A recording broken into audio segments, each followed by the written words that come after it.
ए अर्ज़े वतन हम तेरे लिए एक नज़्म लिखें, तितली के परों से रंग चुने, उन साज़ों से आहंग चुने जो रूह में बजते रहते हैं, और ख्वाब बुने उन फूलों के जो तेरी महक से वाबस्ता हर आँख में सजते रहते हैं। हर अक्स हो जिसमें लासानी, हम ऐसा एक अरयम चुने, तितली के परों से रंग चुने और नज़्म लिखें।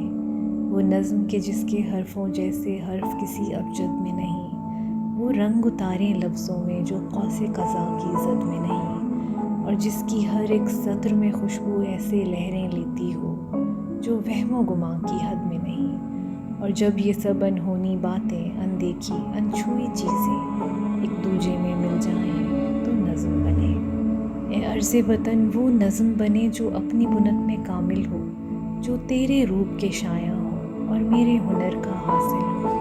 ए अर्ज़े अमा, ए अर्ज़े वतन, तू शाद रहे आबाद रहे।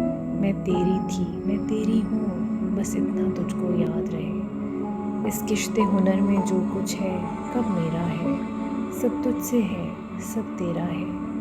ये हर्फ़ सुखन, ये लौह कलम, सब उड़ती धूल मुसाफ़त की, सब जोगी वाला फेरा है, सब तुझसे है, सब तेरा है, सब तेरा है।